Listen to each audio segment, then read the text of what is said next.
மற்ற பொருள் எல்லாம் மனசார வர்றதுங்கிறது இந்த வாழ்த்து மட்டும்தான். இன்னைக்கு நம்ம யாருக்கும் நம்ம காசு பணம் கொடுக்கல, எதையும் கூப்பிடல. இந்த 7 குழந்தைகளோட பேச்சு இன்னைக்கு இவ்வளோ பெரியவங்க கிட்ட இருந்து ஒரு ஸ்கூல் வந்து ஃபர்ஸ்ட் வரணுங்கிற ஒரு ஆசீர்வாதம் கிடைச்சது. மிகப்பெரிய சந்தோஷமா நான் எடுத்துக்கிறேன்.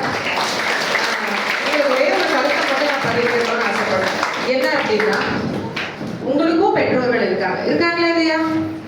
உங்களுக்கும் டீச்சர் சொல்லி தராங்களா இல்லையா?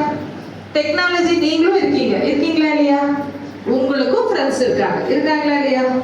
இதே சமூகத்துல தான் நீங்களும் இருக்கீங்க. ஆனா இந்த 7 குழந்தைகளும் இத்தனை துணையோட தன் முயற்சியால இங்க வந்ததால தான் இன்னைக்கு இவ்வளவு அருமையான என்ன தெரிஞ்சுக்கிறோம்னா, யாருக்கும் வாய்ப்புகள் பங்கு பிரிச்சு கொடுத்ததில்லை. அதே 24 மணி நேரம் தான், அதே ஆசிரியர்கள் தான், அதே சூழல் தான். ஆனா நாம தான் என்ன பண்றோம்? இதே சொசைட்டில தான் இந்த பிள்ளைங்களும் இருக்காங்க. சொல்லும் பொழுது அந்த நல்ல விஷயங்களை அன்னப்பறவை மாதிரி ஃபில்டர் பண்ணி எனக்கு எது நல்லது. நான் அடிக்கடி உங்ககிட்ட பிரேயர்ல ஒரு வார்த்தை சொல்வேன், பி செல்ஃபிஷ். இப்ப அடிக்கடி நான் சொல்ற வார்த்தை தான். இந்த செல்ஃபிஷ்க்கு என்ன அர்த்தம்னு சொல்லியிருக்கேன். என்ன சொல்லியிருக்கேன்? எனக்கானது, எனக்கான படிப்பு, நான் வாழ்க்கையில மேல வர்றதுக்கான படிப்பு, நல்ல விஷயங்கள் எனக்கானது, இதுல செல்ஃபிஷா இருக்குன்னு சொல்லியிருக்கேன். ஆமா தானே? ஆமாவா இல்லையா? இனிமேலாவது உங்ககிட்ட மாற்றம் வருமா? ஒவ்வொருத்தர்கிட்டையும் நிறைய புதையல் இருக்கு. அதை நீங்க தான் தோண்டி எடுக்கணும். நிறைய டிஸ்ட்ராக்ஷன் வரத்தான் செய்யும். ஏன்னா இனி வாழற உலகம் அந்த மாதிரி, என்ன டெக்னாலஜி அதுலயும் ஃபில்டர் பண்ணி நீங்க எடுத்து இன்னும் இந்த 7 பேர் மாதிரி ஒவ்வொருத்தரும் ஒவ்வொரு இடத்துல சாதிக்கணுங்கிறது தான் எங்களோட. செய்வீங்களா?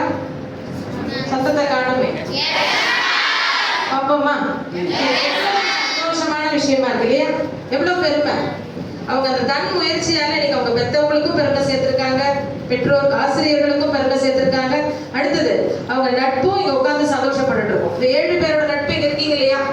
என் ஃப்ரெண்டு பேசுறா, எவ்வளவு சந்தோஷம். கரெக்ட் தானே? என் ஃப்ரெண்டு பேசுறான்னு சந்தோஷம் இருந்தது இல்ல? அதுதான் இல்லையா? அதே டெக்னாலஜியை நல்ல விஷயத்துக்கு யூஸ் பண்ணி பாயிண்ட்ஸை கேதர் பண்ணி கொண்டு வந்திருக்காங்க. கரெக்டா? ஆமாவா இல்லையா? இவங்களால இன்னைக்கு SRGDSன்றது ஒரு சமூகம் தான். நாங்க எவ்வளவு பெருமைப்பட்டிருக்கோம். இப்ப ஃபைனலா நீங்க எடுக்க வேண்டியது என்ன? தன் முயற்சி இல்லைன்னா எதுவுமே பண்ண முடியாது. நிறைய விஷயங்களை சொல்லிக்கிட்டே இருக்கிறோம்.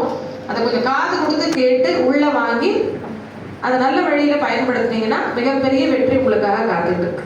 சரியா? All the best. தேங்க்யூ.